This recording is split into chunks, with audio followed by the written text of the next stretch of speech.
What's up, everyone, and welcome into the Buffalo Sports Collective. It is Monday, March 4th, 2024. As always, I am PK alongside my co-host Phil for episode 264.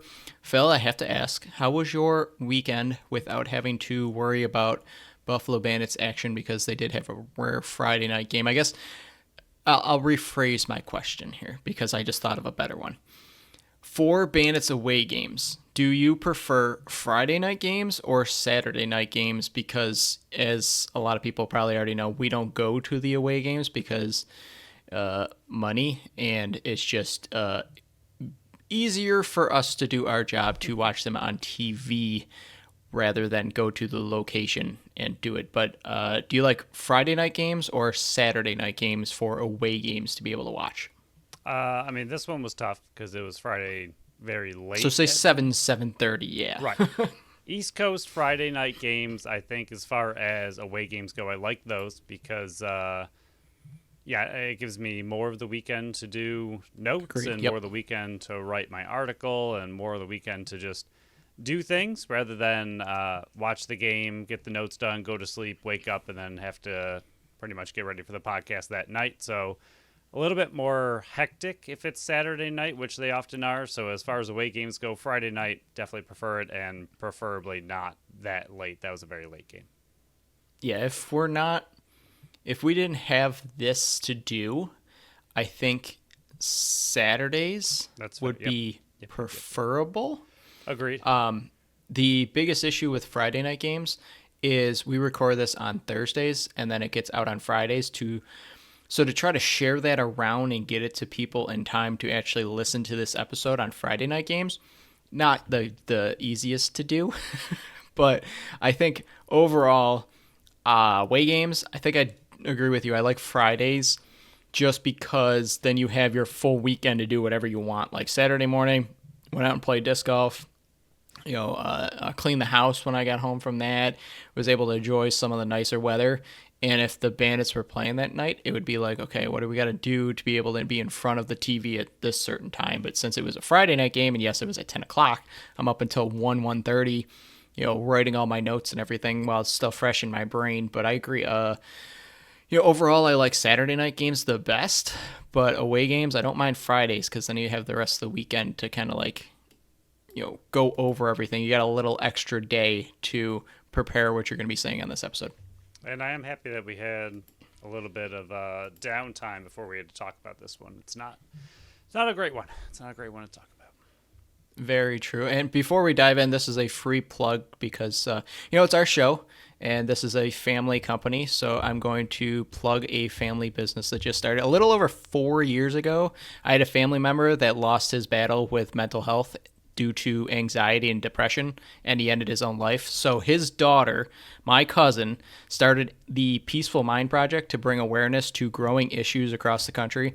Now, if you're watching it on YouTube, I am wearing one of their many selections of clothing brand, just trying to do my little part to bring more awareness to mental health. So if you have any interest in this kind of stuff or just want to give them a check out, they're on Facebook and online at peacefulmindproject.com. So check them out.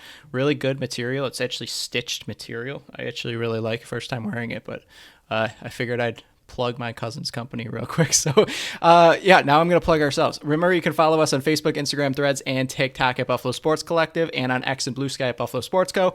Don't forget to subscribe to our channel wherever you listen to podcasts. Check out our website at buffalosportscollective.com. Tomorrow, Tuesday, Phil's article will be dropping. Mine will be dropping on Thursday, so check that out.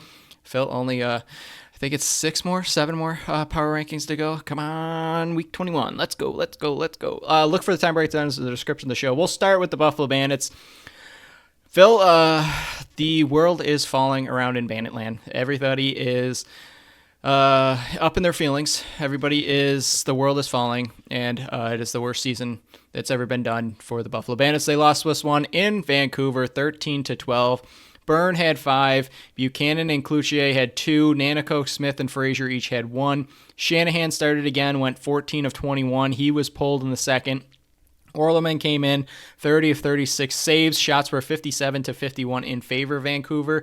Faceoffs, If you still care, it was actually much closer, 17-13. Shocker, they still lost, even though they lost the faceoff that day. But I'm not going into it, Phil. Power play: Buffalo 2 for 6, Vancouver 3 for 7. Yeah, I mean, we talked about this a little bit before on the preview of this game. If they did end up losing this game, because we thought Vancouver was a better team than their record shows, but they still should have been beaten. It's still not really an excuse. I wouldn't say the sky's fallen because Buffalo lost to the worst team in the league. I think Vancouver is a better team than 2-8, now 3-8. But at the same time, we kind of mentioned, like, would you hit the panic button if Buffalo did end up losing this game? You said no, but you are concerned for their playoff hopes. And luckily for them, they're still somehow shockingly in a playoff position after that wild weekend.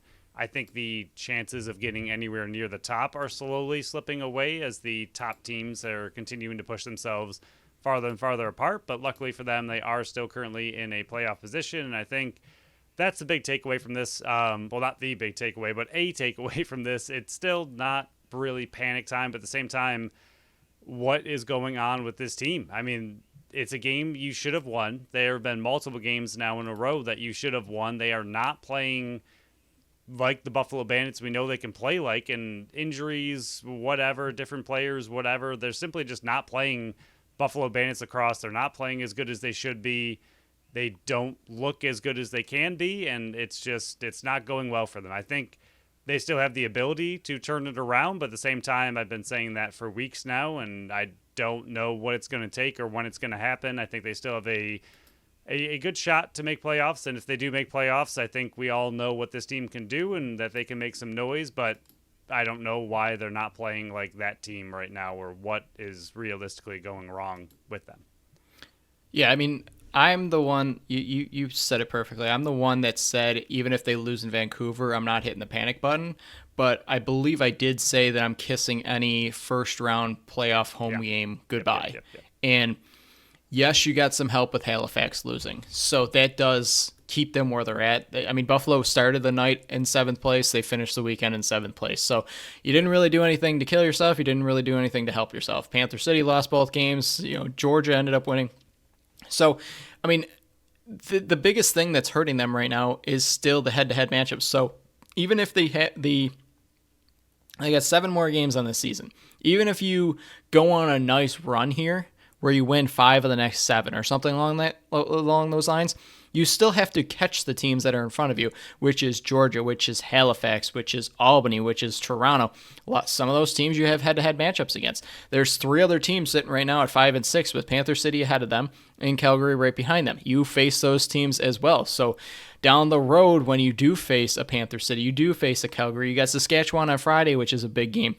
You can separate yourselves from those teams and still sneak into a playoffs. If Buffalo makes the playoffs, which is shocking to say if, because they were the number 1 seed overall last year, they are going to be a very scary out. That is one of the advantages and disadvantages of a first-round matchup is it's a one-game matchup. So if you're the underdog going in, you got nothing to lose. It's one game, do or die, go home. That was what was terrifying last year where we were trying to figure out, okay, who do we want to face? Who don't we want to face in the first round of the playoffs because it's one game. I almost feel like if you're the home team, there's more pressure on you because if you lose, you're the one that's expected to win. It's very scary, but I am not hitting the panic button. I am very, very, very concerned with this team, and I don't know if this is a good comparison here, Phil, is this team feels like the Buffalo Bills to me right now is when one thing is going right, the other thing is going wrong. Earlier in the season for this team, the offense was doing really well in carrying this team. Recently, these last 2 games, the defense has been carrying this team. They haven't been able to put a full 60 minutes together since the Colorado matchup, which we've been saying over and over. And even before then, it was the San Diego matchup. So this is now 7 games in a row of them allowing 13 or more goals. I know that's not good. That needs to be taken care of. But this offense in this game, to me, was the biggest issue for me. I don't know if we want to start with the forwards, start with the defense, start with the goaltending, but I felt like this was a game where the offense is to blame for not walking out of Vancouver with a W. Yeah, real quick, going back to playoffs, could you imagine if Buffalo gets into this 8 seed and Toronto is number 1 and they have I Toronto don't and want that. I want Buffalo that to as be a the, full the series. first game? But could you imagine Toronto going into that series? Like, Toronto wouldn't want it either. Toronto's lost to them, 4 Right. straight games plus in the playoffs? I don't think Toronto wants to open with that matchup either. Yeah, So no, that'd thank be you. a very wild first round of playoffs. But that's way, way down the line. We can talk about this game for a little bit longer.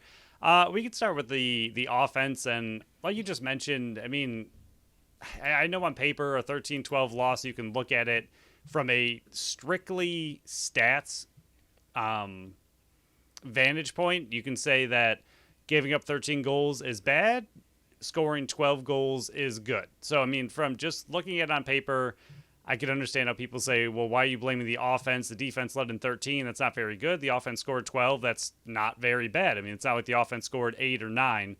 But at the same time, the defense is going through a lot. They've had a lot of new faces the last couple of weeks, Sam LaRue included in this game.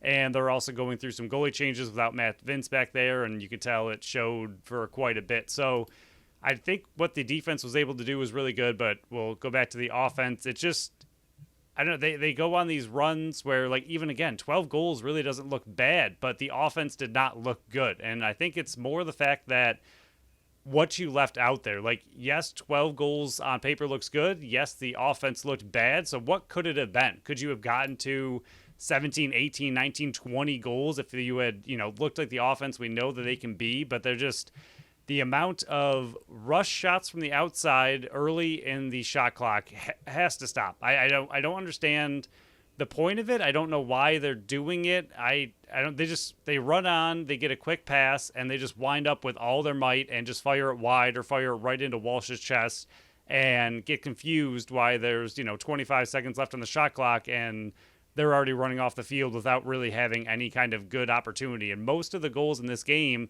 came from in tight opportunities, and they continued even with those, even with understanding that they were beating him inside but not on outside shots. They continued to just whip it from the outside, hoping something would change, and it didn't, obviously, throughout the entire game. And they scored, again, most of their goals were from inside, but then they would just have these shifts where there's 20 plus seconds left in the shot clock, and they just take a really far outside shot right at his chest, and then that's it. It's over. Like, I don't understand why they're not taking their time, setting up inside plays, passing it around, passing quickly, and then if there's 6-7 seconds left on the shot clock, then if you need to, find somebody open for an outside shot, make sure it's a decent one so you're not just throwing the possession away. But they're just giving up on possessions way, way too quickly on the offensive side, and I don't understand from just a mentality standpoint where it's coming from.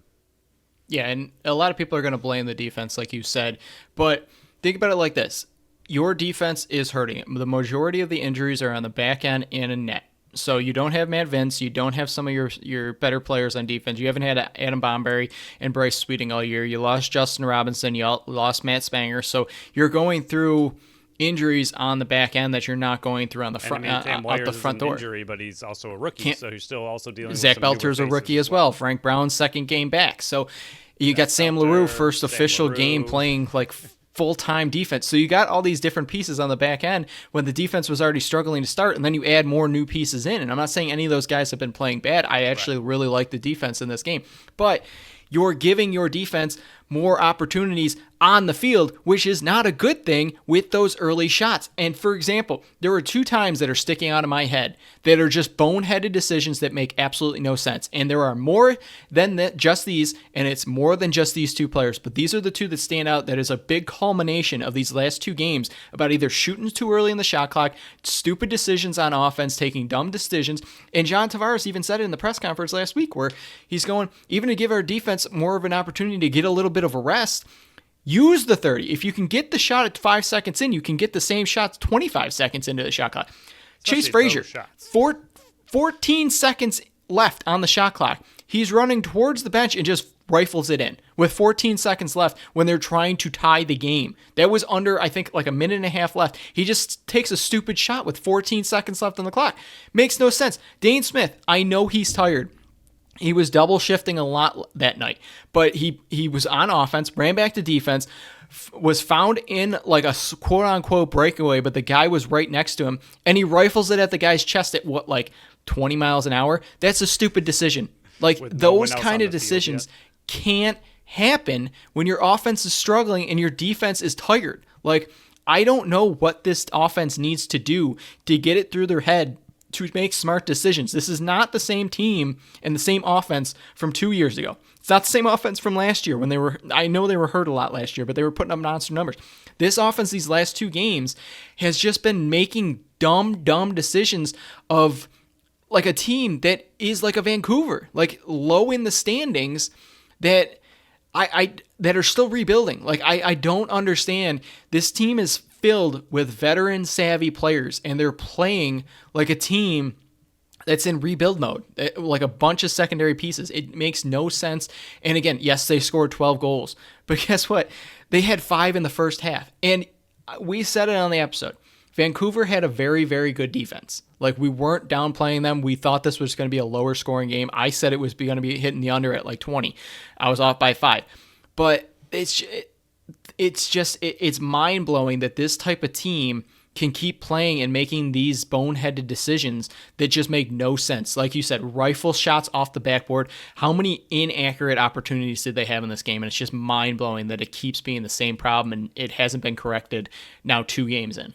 And what are your thoughts on the left side versus the right side? So I was just looking at this from a, I don't know, Bandit standpoint and just seeing kind of what your thoughts are. I don't even know what my thoughts are necessarily, but Byrne put up 5, Cloutier put up 2, and that was pretty much the left side. And then Bucky with 2, Nanticoke, Smith, Fraser with 1 on the right side. So it's weird, but it's good and it's bad. But I want to know your opinion. So obviously the left side has a few dominant players that are taking control, and the right side is spread out very evenly. Do you think that's a good thing, a bad thing, or do you think that the right side, because Smith is struggling, is missing a go-to goal scorer? And do you think that's hurting the offense overall? I guess that is my kind of opinion and question. Well, early in the season, it was Chase Frazier who was the go-to guy. And He had he how is many starting goals? to slip a little Right. bit.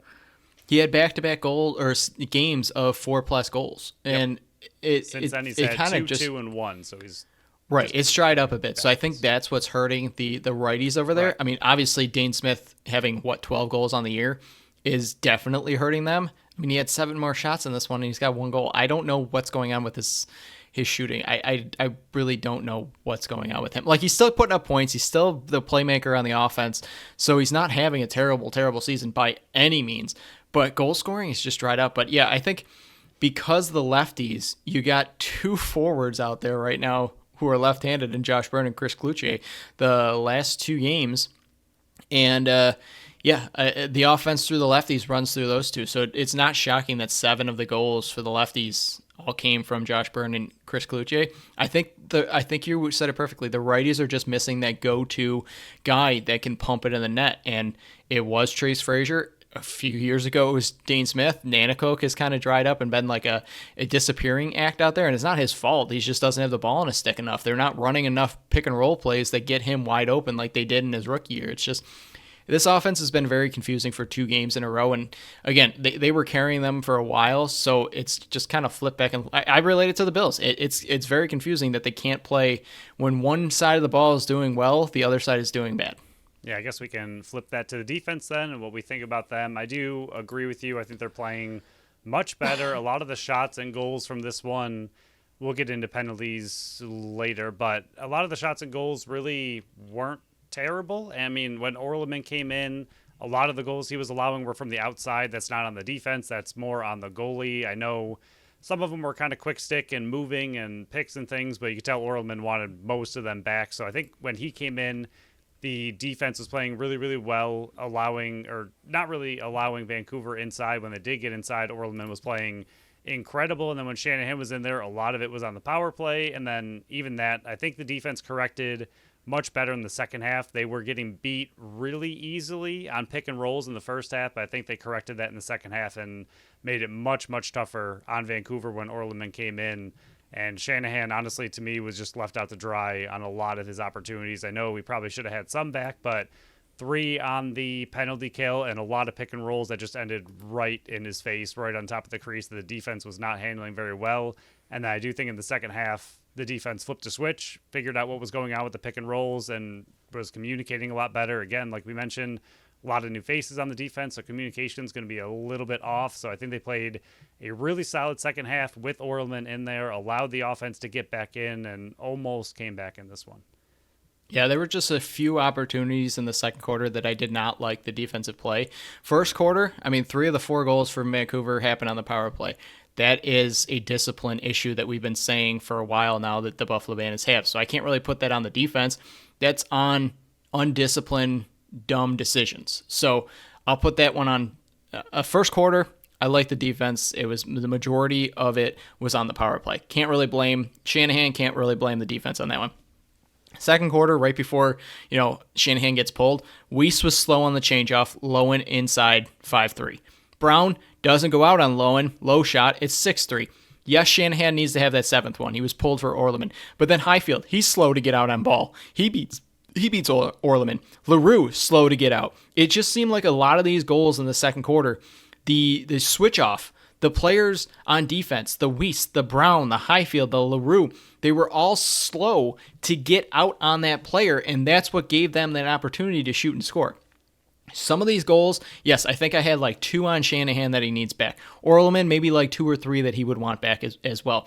But the rest, in that second quarter, if they weren't slow to get out on those opportunities, I don't know if they were just slower because there was lack of communication. I don't know if it was slower because, it was Highfield's first game playing on defense. It was LaRue's first time playing on defense. It was Brown's only second time. And that was 3 of the 4 players on defense in the second quarter there. Time. Right. It's just, it's just those small breakdowns in the defense that they just have to clean up. And I thought last week versus Albany, they did a much better job of doing it, where it was better communication, getting out there. And it's weird saying that the defenses look better with 7 straight games of 13 or more goals allowed. But this was the one quarter that I thought there was just too slow of activity and too slow changing off on those players. And maybe it's just the lack of communication back there because there was too many new pieces all in a row. Like these last 2 games, how many new faces are out on the defensive end? How many new faces have you not seen in a while on the defensive end? So it's overall, in the grand scheme of a 60-minute game, I thought the defense played really, really well. They were very aggressive, but it's just small opportunities like that they have to clean up if they truly do want to make the playoffs. And the other thing is, not really against the goalies, but you don't have Matt Vince back there. And I'm not even saying saves. Right. Like Matt Vince is a huge communicator and talks to the defense about what he's seeing, what they're doing wrong, what they need to fix. And they don't have that back there right now. I'm sure Shanahan and Orleman are saying some things, but we don't see the huddles after goals that nearly as much as we see with Vince. And also the way each goalie plays is slightly different. So you have to watch different things for each goalie and like kind of anticipate certain things, and just react differently depending on who's between the pipes. And I feel like the defense is also just kind of struggling a little bit with the massive change in goalie, not only Shanahan, but now Shanahan and Orleman in the same game, just trying to understand what that goalie needs from them, and also the communication from the goalie kind of explaining what he's seeing and what, the breakdowns might be. You don't really have that with Vince not between there. I think the defense also just is struggling a little bit to grow as the game goes on, even though in this game they did play a really solid second half. So before we actually do get into the goalie department here and talk about that, let's get into our first sponsor read. Phil, take it away with Tap That Tap Room. I got to scroll so far on the notes, PK. It's my bad. There was a lot of game action in this weekend, and there was a lot of notes to take on those said games. Yeah, still our first ever sponsor, Tap That Tap Room at 363 Delaware Street in Tonawanda, New York. They feature 30 consistently rotating taps. It is a self-pour bar. If you don't know what that is, you can try as little or as much of whatever you want that is on tap. You go up there yourself, you pour a little bit, you pour a lot of it, you enjoy it, you have a good time. They have a variety of beers, ciders, sours, seltzers, and malt beverages. So this Thursday, March 7th, Community Beer Works will be taking over, and the last Thursday of the month. Wow, Phil, this last Thursday of the month, March 28th, is when karaoke will start and will continue every single Thursday. I don't know if you're going to get me up there. Maybe if you got a little Whitney Houston, maybe if I have a few Yeah. of these drinks, she'll get me up there. But yeah, besides that, they also have Bandits watch parties for home games or away games. If you're there and you were there on Friday night, somebody was there that was the lucky winner to get tickets to this coming Friday's home game. So again, Bandits away games, they give out tickets to the following home game. Definitely go watch it there because I absolutely love the environment when we were there to watch Bandits versus Halifax. Didn't get the result we wanted, but I absolutely love the environment there, watching it with a bunch of Buffalo Bandits fans. We haven't gotten the result we've wanted in a little while. You can Yeah, also 3 games, check out their Facebook page, Instagram, and their website for all their posted events and to see what is currently on tap and what is coming up on deck. So let's dive into the goalie department now. Shanahan did get another start, second in a row. I didn't think a lot of these goals were his fault. And one of our friends even mentioned, like, man, Shanahan does not look right. He's not even moving in net. And I think it was you that preferenced it. I don't even know if it was on the show last week, where Shanahan might be more of a Nick Rose type goalie than he is a Matt Vince type goalie, where Nick Rose kind of takes off and breaks off all those angles. He plays a little bit deeper in net. You're not going to shake him and get him out of position. He's not going to move a ton like a Matt Vince will. But they have those disadvantages where if you have a very good pinpoint accurate shooting team, they can pick apart Delvin Shanahan and those angles. So to me, I'm not really blaming Delvin Shanahan for this game. I thought 2 of them were his fault. 3 of 4 goals in the first quarter on the power play, that can't happen. That hangs your goalie out to dry. That beats up your defense, who is playing double shifts and working even more tough on the penalty kill and wearing down more energy in the first half, and then in the second half they break down even further. So I'm not really fully blaming him for all 7 goals. Does he need a couple of those back? Yes, but you can't put your goalie, second start ever, behind the 8 ball, 5-on-3 once again. It was the second straight week they put their goalie on a 5-on-3 penalty kill. And then Orleman did come in. I liked his play, and I know you're going to talk about him a little bit more, so I'll just overview it. But I thought once he came in, the defense settled down a bit. The goaltending got a little bit better. I didn't see as many big-time rebounds that we were seeing from Delvin Shanahan. So I liked Orleman's play. I don't know if Matt Vince is going to be back on Friday. I don't know if they go back to Shanahan or they rely back on Orleman. I think in my gut right now, sitting here at 8 o'clock on a Sunday night, I lean that they're going to go Orleman, but I wouldn't be shocked if they went, okay, there was one bad outing on Delvin Shanahan, not completely his fault. Let's roll with him back out there, but he's got a short leash. Yeah, you talked a lot about Shanahan. I will get into Orleman a little bit. You and I are both really big Shanahan fans. At least we were to start the season when everyone had Orleman coming in, not only taking over Shanahan's job, but somehow magically also taking over Vince's job. We kind of curbed that immediately, said, Shanahan's been here for a while. He's probably still going to be the backup. Orleman's nice to have as a insurance policy, especially because we don't know how much longer Vince is going to play. So he's great to have. Feel that, Phil? I'm patting you on the back. We were right. I'm patting you on the back right now.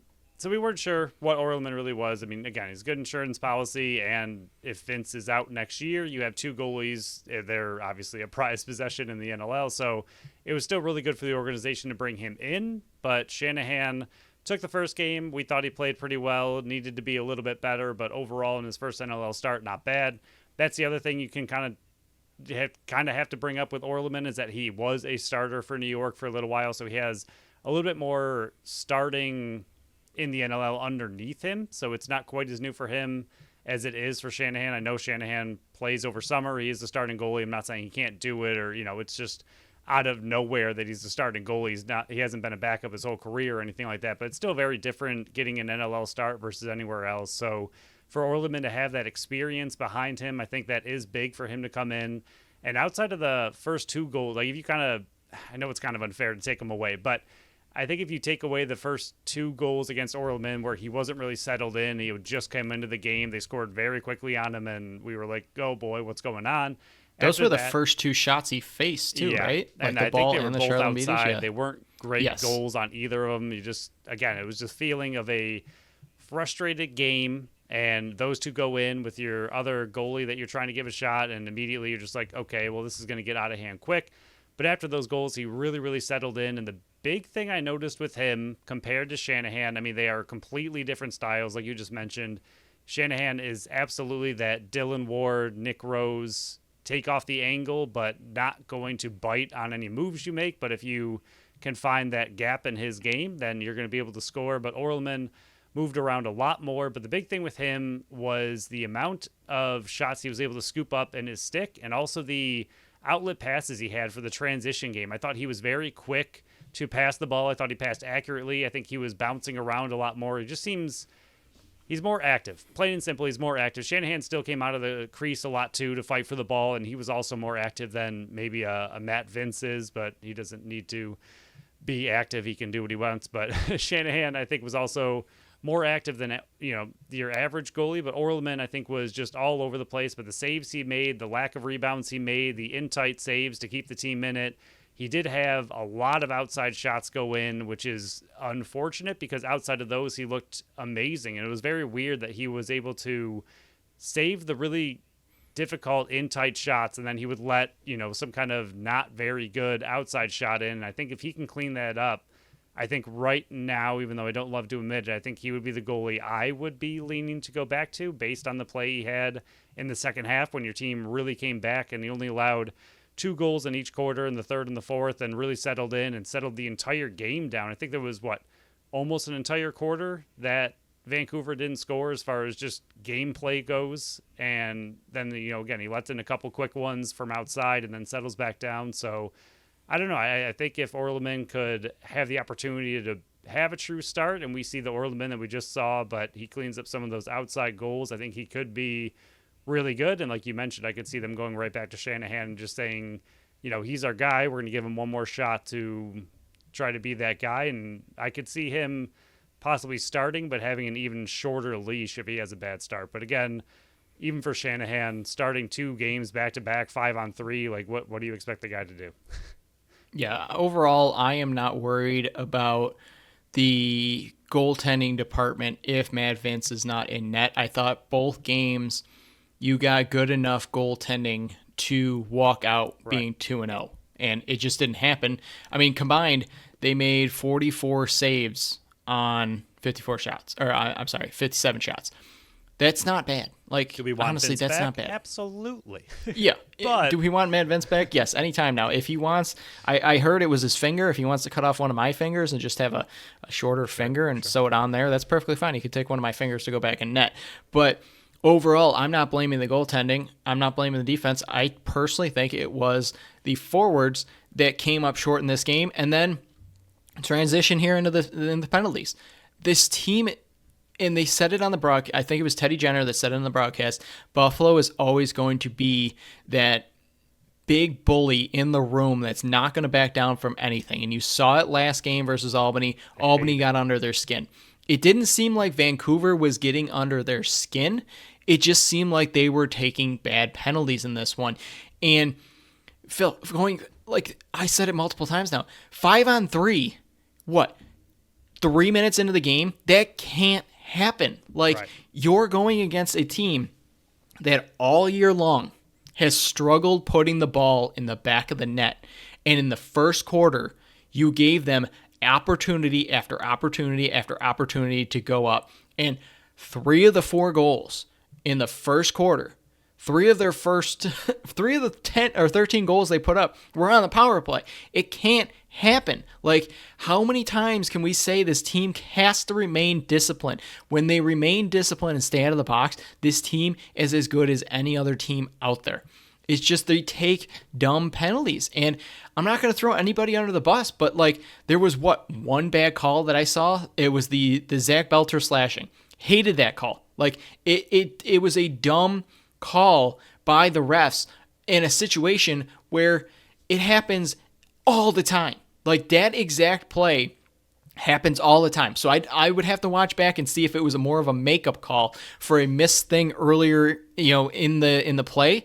But that was just, I'm looking at it, I'm rewatching the replay. I'm like, what the heck did they just call there? But that's one. That's one. Right. 1 of 6. They have to remain more disciplined overall on this team. If you want to remove the Nanacoke one, whatever, he's in the net. I think he was taking that little extra initiative to kind of get under Walsh and just try to keep standing up. I get that. But there was other opportunities. The Chase Frazier one I didn't see. They didn't really show a replay on it. But it's just those type of things have to be addressed and have to be worked out of this game, because last year, where the crowd's getting into it and we love all this rough stuff, they finished 14-4. Like, they were able to get away with it because of where they were in the standings. Because right now you're in the 7th seed and you're barely hanging on to a playoff spot, you have to play smarter, because every team is gunning for you, not just because you're the champion, but because they don't want to see Buffalo in the playoffs. So any opportunity they can to capitalize on your stupidity it has to be worked out of their game. I get that this has been a franchise that, is that rough and tumble team, but they have to work it out of here because the playoffs are on the line now. You can't be giving teams like a Vancouver, who struggles to score all season long, that many opportunities to knock up the points. If they had a better first quarter, Buffalo could have walked out of this one victorious. It's that simple. Second quarter specifically, but no, first quarter with the undisciplined penalties. Yeah, yes. Second quarter, they also got outscored 5-2. Just a bad first half.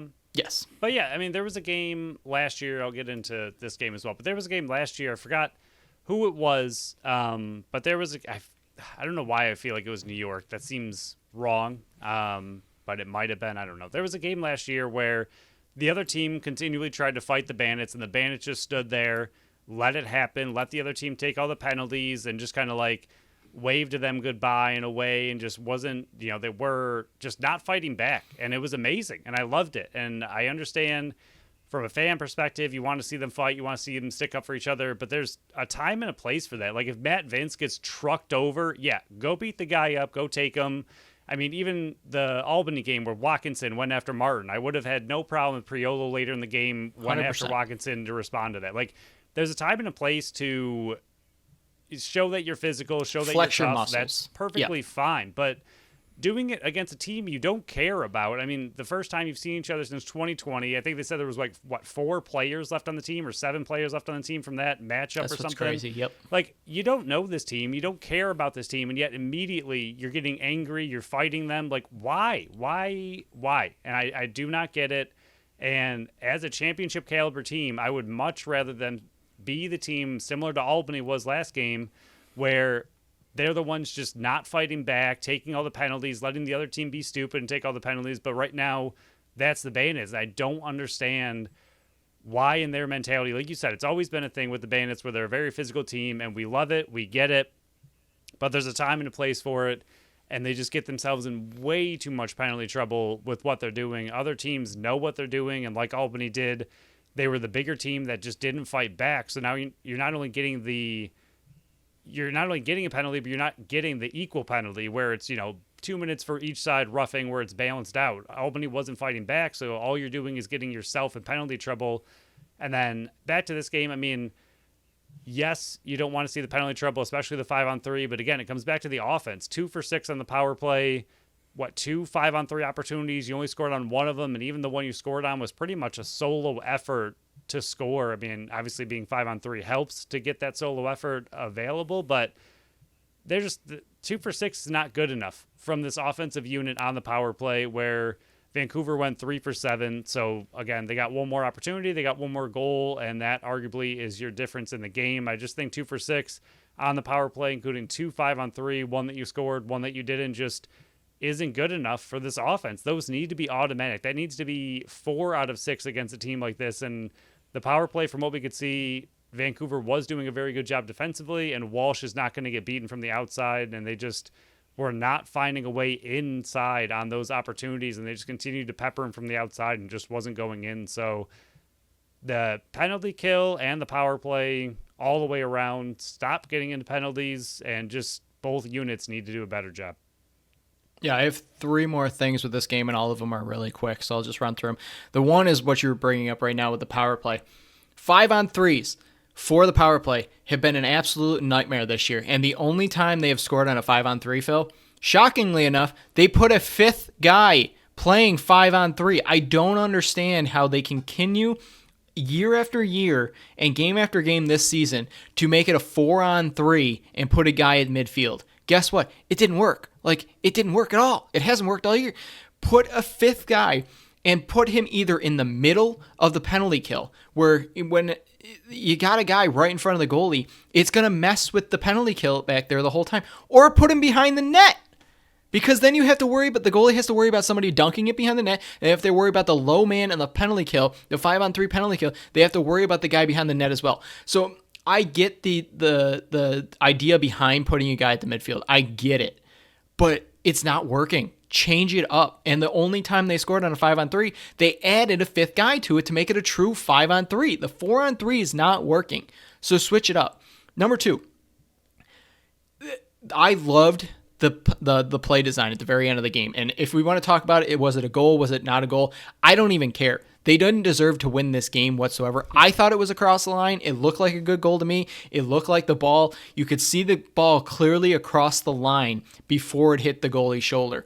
But it's less about was that a goal, was it not a goal? That was a perfect play design by John Tavares. Absolutely beautiful. It's going to go lost on this, but it was a perfect play design to have Dane Smith fake a shot, get it behind the net to, I think it was Kyle Buchanan, yes, who then feeds it right in front to Nanticoke. It was a perfect play design. It probably was a goal. They probably should have sent it to overtime, but guess what? You probably should have scored more than 5 goals in the first half, and it wouldn't have come down to the final seconds. So am I going to debate, was it a goal, was it not a goal? Don't really care. Shouldn't have came down to the final shot of the game because your offense stunk the whole first half. That's my biggest issue. And the last thing here, the penalties and the undisciplinedness, to me, is a leadership issue. Like, it has to be hammered in their head. It should have been hammered in their head last week. It didn't. It transferred into Vancouver game. Like you mentioned, 4 players for Vancouver returned from the last time these two teams faced each other. Brad McCulley. That's about it. Like, why? What bad blood is between these two teams that you saw even the announcers? Teddy Jenner was like, "You haven't. Why is there such bad blood between these two teams? It makes no sense." That is a leadership issue. Whether you want to say it's a leadership issue on in the room with the players or a leadership issue from the top down, but that needs to be addressed if this team wants to make the playoffs. And if you want to be that big, tough, and tumble team, guess what? You don't have to take penalties to do it. Lay some body checks, and it sends the same message. Like you said, there's a time and a place for it. I haven't seen a time and a place for it besides the Watkinson one yet. But, those are my last 3 points. I have nothing else to add to this game. And no, I'm not touching the faceoffs because I don't care. Also, I mean, this is the best faceoff game they've had in a while, and you lost. So still lost, and you got outshot. So what are you going to do by here, a guys? lot. What are you going to do? You got outshot by 6, and you had, what? I was going to say twice, and I can't even do the net. Would they win like 1 in the last 2 games? So you've had 12 times as many face-off wins essentially in this game, and it gets you absolutely nothing but another loss. So that doesn't matter. But I mean, I'll have to go back. I still haven't had a chance to go back and watch it. The on-demand wasn't there right away, and I hadn't gone back since. But the penalties also seemed, in general, the Bandits need to be much more disciplined. I completely agree. But I thought the refs were just letting penalties fly in this one, and it was called called against both teams. So this is not against consistency. The refs. Yes, they were consistent. They were fine. This isn't against the refs, but I just thought that the Bandits and Vancouver, for that matter, again, this is for both sides. I thought they were just calling things very tight. Like, there were a lot of penalties that I saw, again, not on the replay. Not that they were necessarily bad, but I feel like in other games it would have gone away with absolutely nothing. But in this game, they were called. And again, it was both sides. 6 power plays for the Bandits, 7 for Vancouver. So that's just a lot of penalties on both sides. So nothing against the refs. I'm just saying that, like, I feel like maybe they were more disciplined than they seemed. But in general, like we both mentioned, I mean, the 5-on-3 right off the bat, and in general, just the fighting right off the bat, I just don't get it. I don't get, just be the bigger team. Like, why can you not be the team that just shuts up and lets the other team play stupid and you take the power play? Like, why is that not their championship mentality? I just don't get the aggression that they constantly come out with. They're so angry. Like, they should just essentially be the Rush's jerseys where they were the Hulk. They are just always a very angry team, and I feel like it needs to calm down. Yeah, why are you playing down to that level, and you don't have You're a better team. the luxury to keep doing this? You're Right. sitting at 5 and 6 in the 7 seed right now, it's the 7 games left. It's not good. But we'll go over the milestones real quick of what transpired in that Friday night game. Chris Cloutier did get to 100 career goals for his career. Josh Byrne did cross the 700 shot mark. Chase Frazier did cross the 500 shot mark. Justin Martin did tie David Brock for caused turnovers in Buffalo Bandits history for 9th place, and Dane Smith is currently tied for 10th in single Buffalo Bandits season with 61 assists. He tied John Tavares that night, and John Tavares set it in 2007. So, Phil, a couple milestones, a couple more that are on the brink, and we'll bring more of it on the Friday show. Yeah, I was worried about Smith keeping up with his average. He needs to get to 100, but he got it, I believe. He got Slightly behind now. He needs 5 points. I think he needed right? 6. Yeah, 6. Yeah, I think he needed 5. Yep. All right, well, so he's got to pick it up. Demolish a team like they can, and he can put up like 45 points. So before we get into the NLL Outlook, let's go to our second sponsor in Mr. Sizzles. I'm going to give Phil a little bit extra time here to scroll down, but Mr. Sizzles is our second sponsor on this episode. Phil, take it away with Mr. Sizzles. Yeah, they are currently at 346 Connecticut Street in Buffalo. They have 2 new locations opening in 2024, but they are not open quite yet, but they are open 7 days a week, 11 to 11, with a brunch menu on Saturday and Sunday from 11 to 3. So I said this on the last episode, and I will continue to say it. They have one of, if not the best cities, Buffalo burgers all around. It might be up there with the best countries. I haven't tried burgers all over the country, but I would put them up there. And they have a full bar inside. I think I'm going to try to convince Brooke to go there this coming weekend to try them out again because they're so delicious. But what is more insane is they've only been doing this since 2021, and I've been the OG, Phil. You called me the OG of Mr. Sizzles. I'm going to pin that on my vest somewhere here and just wear it with honor.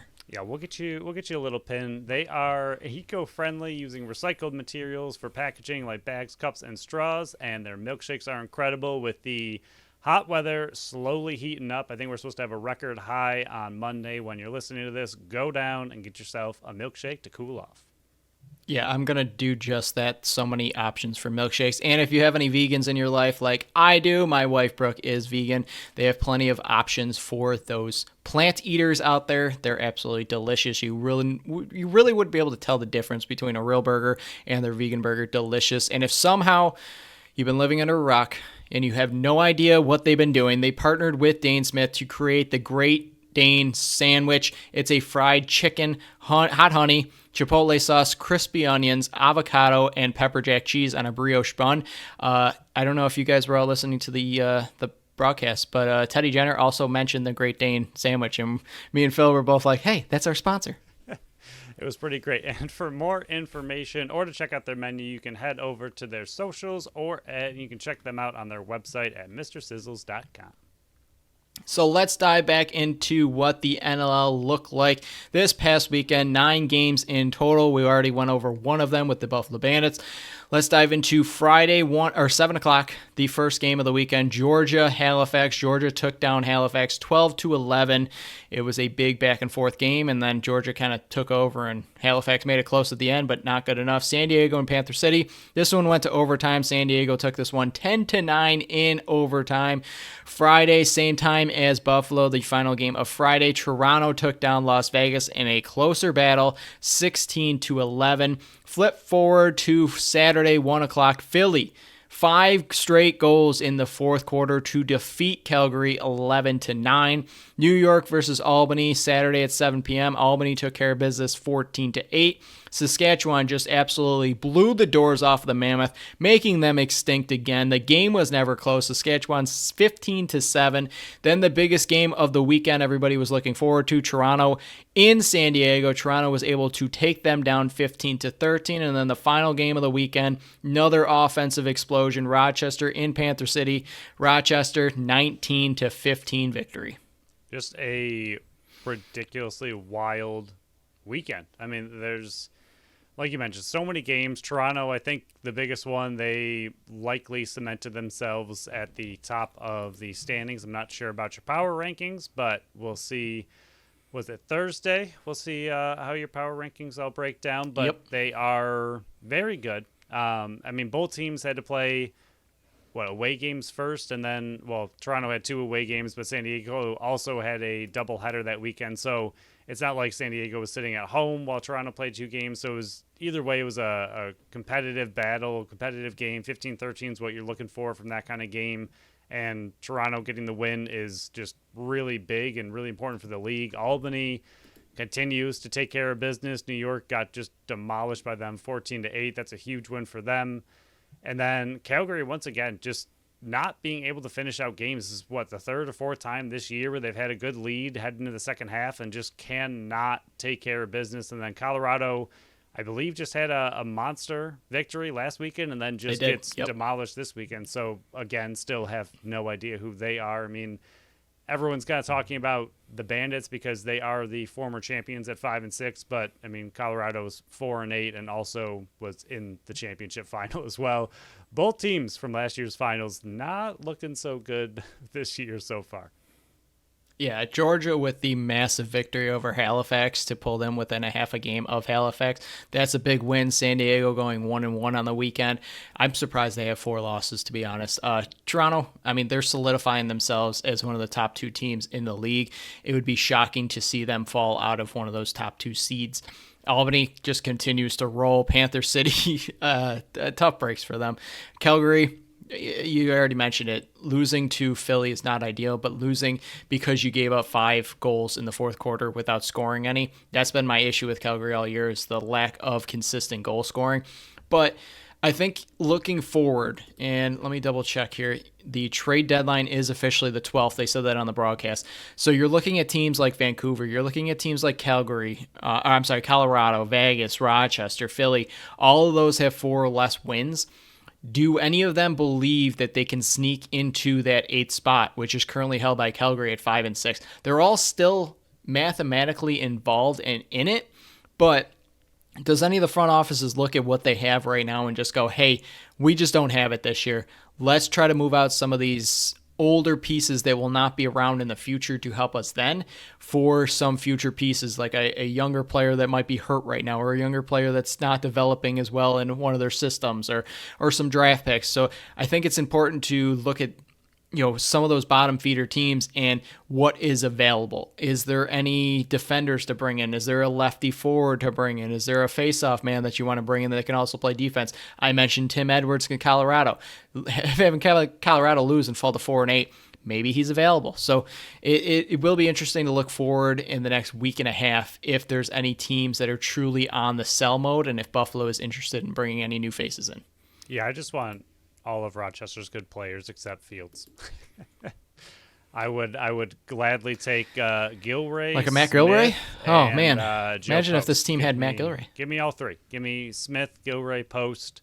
Give them all your firsts and some players and some young talent. I don't care. I'll take those 3 guys and watch the Bandits win another championship. Sold. Phil, we had Mitch Snoo and Matt Gilray, and both of them traded in the same offseason. That hurts. But let's move on to our final segment here. Buffalo Sabres. Actually, they won both of these games. Whoopee! Thursday, Tampa Bay. 3-2 victory. Tuck, Tage, and Dahlin were the goal scorers. Dahlin, just absolutely beautiful goal in overtime in that one. UPL, 21 of 23 saves, 23 shots apiece for both teams. Saturday, Las Vegas into town.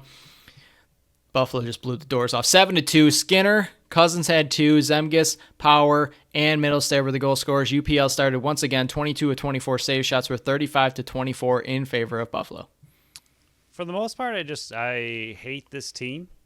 That's my exact opinion. I hated it because it doesn't matter. That was my same exact opinion on these games. It's just, where was this? Like I'm just This little run here is just really aggravating me more than anything. Like I'm sure people who listen to us at all for the Sabres are looking for us to be excited about this and, talk about possibly making playoffs, how many points they can get left, like what's out there. But where was this the entire year? You're playing all these top teams in the league and you're going toe-to-toe with them. You're beating them. Where was it? Where was it all season long? Like, why now? Why are you doing this just to frustrate us, to watch them get closer to not make playoffs, and just be frustrated with what could have been when the team is finally showing up. They're finally scoring power play goals. The top line finally looks good again, and it's more frustrating than anything, and I hate it. I hate it, and even with this little run, I think the worst part about it, and I was going to be more aggravated, but then they scored 7 against Vegas, is that they still can't really score. And even though this run looks good, a lot of it's on UPL and the defense and how incredible they're doing, keeping these teams and holding these teams to just 2 goals or less, pretty much. I mean, the Sabres haven't scored more than 3 goals for a very long time, other than the 7. Outside of that, I mean, you needed a shootout to get your quote-unquote third goal. You needed overtime to get your third goal. You lost to the Panthers 3-2, and then you got your 7 goals, but you beat the Blue Jackets 2-1, the Canadiens 3-2, you lost to the Ducks 4-3, beat the Wild 3-2 in overtime. Like, they still can't score more than 3 goals, other than this onslaught that they just had. But more than anything, I mean, it's frustrating. I'm happy the power play seems much, much better. I'm happy UPL seems like just an absolute incredible goalie, and if he can continue this, my goodness, do the Sabres have a goalie in their organization that is just incredible, but frustrated more than anything, even though they're winning and we should be happy. Yeah, UPL is turning back the clocks of a typical 1A goalie from years past. He's played 18 of the last 20 games and 8 in a row. And I believe he's starting as they're playing Winnipeg right now, so that'll be 9 games in a row and 19 of the last 21. But this team is 7-3 in their last 10 games, and guess what, Phil? They've made up no ground. No ground. Like, they're still 10 points back. That's what's insane. They haven't jumped any other teams. They've kind of separated themselves from Montreal a bit, but I'm not looking at the standings very closely and trying to see, hey, is there a possibility of them making playoffs? Tampa Bay's holding down that last wild card seed. Buffalo has 2 games in hand over them, but they're 10 points back. You got Islanders, who they're 4 points back of, and Islanders have a game in hand. They're 3 points back of Washington. They're 2 points back of New Jersey, and they're tied with Pittsburgh, but Pittsburgh's got 3 games in hand. So are they making up ground to make playoffs? No. Are they making up ground with the teams in front of them that are, in between them and that playoff seed? Yes. So that's kind of what I'm interested in seeing moving forward, is how many of these teams can they jump? Do I expect them to make playoffs in the next 21 games? God, no. Not happening. But I do like that the offense is looking better. Their goal scorers are scoring goals. That Tampa Bay game, though, it was gross. Like, it was a very ugly offensive game. Through 40 minutes, there was 2 high danger chances. They weren't getting into the areas. That's still an issue. But the Middlestad pass to Dahlin, I will give credit to Matt Ellis on this one. I have ripped him apart the early part of the season when the power play wasn't working, and it was deservedly so. But he drew up that play. He saw the exposure that Tampa Bay was leaving on the 4-on-3 in the power play in the overtime, and it was a great play by Middlestad to tap it in for Dahlin. Great. In the Vegas game, I guess I'll go back to Tampa Bay. For a good team, that's the type of game that you need to win. When your offense isn't looking good, you still end up winning. Those are the type of games they were winning last year to get back into the playoffs chase, and they weren't getting it early in this year, and that's why you're digging in that grave that you're in right now. But the Las Vegas game, I love to see the 7 spot up on the board, to see those goals. Cousins had 2 shorthanded goals. The power play was 1 for 1. UPL was great again. The top scorers are scoring. The biggest concern I have and the biggest frustration I have is not even about the wins or the losses. It was the decision to play Peyton Krebs 1 shift in that game in Tampa Bay. He was one of the only performers that was actually putting up decent numbers, not goal scoring or assist wise, but he was causing problems in the offensive zone for the Tampa Bay Lightning. It was just mind-blowing to see Peyton Krebs get 1 shift in the third quarter, none in overtime, and Granado was like, this is the kind of the matchup we were just going into in the third quarter, or the third period. That was mind-blowing to me about, yes, Peyton Krebs is not putting up the numbers that you would like to see, but he is generating those opportunities and making great passes. He's never going to be a goal scorer. He was not brought here to be the goal scorer. He was brought here to be a playmaker and assist man, and I think he can be that. I just wish they would give him wider opportunities with, a top, better winger than Zemgus Girgensson and Kyle Poso. And speaking of those two, I did see somebody mention that they are really trying to play their way out of the Buffalo Sabres in a good way. Their trade stock seems to be going up because they are not only scoring, they actually look good while they're doing it. I mean, Gergensen's goal against Vegas was actually a legitimate good goal. It wasn't a scrappy in front play where he's tapping home a rebound or, fighting through something or a lucky bounce. It looked like he made a really good hockey move and then sniped it off the bar and looked great. So as much good film that they can put out there for the Sabres to boost their stock a little bit, we will absolutely take. So good for them getting some goals. I do agree with you. Krebs needs to play on a decent line with some decent forwards, and maybe he'll actually look good. Continuing to have him with players that are pretty much, like you said, holding him back and just a fourth line grinder, penalty kill, pesky kind of guy when they brought him in to be more than that, but they aren't giving him the opportunity to be more than that. It's just not great. And why I'd have to look back at how many times they've beaten Vegas, but I feel like they've had Vegas's number a little bit more often than you would expect the Sabres to. I think they've done an okay job beating them, and then this one 7-2 just has to feel good. Like you said, putting up the 7 spot looks fantastic. Cousins finally getting involved and looking good. I thought he was really, really good, and then UPL was just incredible. He's really good at hockey.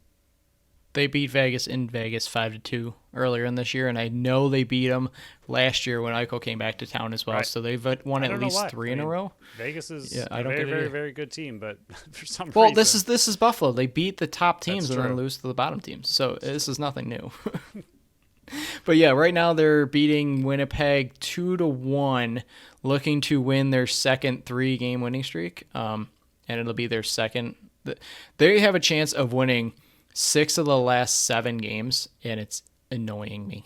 It really is annoying. But I mean, the thing that I was trying to take from it is, again, it's the same thing as pretty much the year before and the year before that, which is still ridiculously frustrating. But at this point, you're kind of just looking forward to next year, kind of proving, honestly, to me, that there's still hope for this team, that they have the ability to beat top teams with the roster they currently have. So to me, this isn't really for this year, it's for next year, and kind of proving not only to us, but to themselves that, hey, we still have the ability to beat really good teams in the league with the current roster as it is constructed. Hopefully they change that in the offseason and add a few good, really solid pieces that they need. But the fact that they have the roster they have and can beat some of these teams without Samuelson, without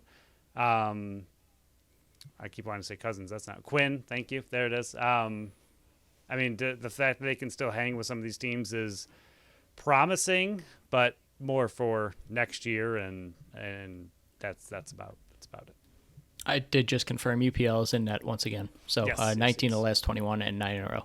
It's truly incredible what type of player he is, but we went over that on the last show. It's also weird what happens when you don't switch goalies every single game. Yeah, you rely on the guy that's giving you the best opportunity. Shocker. Why didn't they do this earlier in the season? Once again, mind-blowing decisions for this team. But Phil, is there anything else you want to add to this episode before we shut it down for another work week and bring back the preview for the Buffalo Bandits Saskatchewan on the next show? No, I don't know what you were just talking at the end there, but no, I'm good. So on our next episode airing on Friday, we will go over, like I just said, the Buffalo Bandits versus Saskatchewan Rush. Their game is on Friday, another rare Friday game, even though it's not rare. I think they played like 7 Friday games this year. But we will also go over the 2 Sabres games, the Winnipeg game, and they have one on Wednesday, which I just crossed it off, so I don't know even who they're playing. But hey, maybe they'll be on a 3-game, 4-game winning streak. Sorry, I was choking there for a second. But yeah, that'll be what's happening on the next episode. Maybe I'll throw in. We have some games that we want to bring in, but there just haven't been any opportunities to toss this in. Like, this is another episode that's over an hour, and I haven't even been able to bring in the game. So Buffalo, if you want to, on the next episode on Monday that will be airing, if you want to just annihilate the Rush, it seems like when Buffalo wins and it's just like a blowout game, there's not a ton of material to talk about. So if we get one of those, I can make Phil look like a fool. Everyone looked great, and they won. That's all we want to say. Yeah, we need one of those. That's the kind of it's game when we they want. Yeah, somebody left a comment, and they were like, yeah, like, we watched the show, listened to the show, and all this kind of stuff. I was like, yeah, when they lose, there's so much content. It's when they win that we struggle to talk about things. So, yeah, I wouldn't mind a lighter show next Monday, especially because I'll be out of town. Yeah, running out of time, boys. Running out of time. 7 games left in the season. So thank you all for listening to another episode of the Buffalo Sports Collective. Thank you to Mr. Sizzles and Tap That Tap Room for sponsoring this episode. Follow us on Facebook, Instagram, Threads, and TikTok at Buffalo Sports Collective, and on X and Blue Sky at Buffalo Sports Co. Visit our website at buffalosportscollective.com. Phil's article is dropping tomorrow on Tuesday about this game that we just talked about, Buffalo versus Vancouver. My power rankings for Week 15 of the NLL season will be out on Thursday. Subscribe to our channel wherever you listen to podcasts, and make sure you leave us a review on Apple and Spotify. Until next time, bye-bye.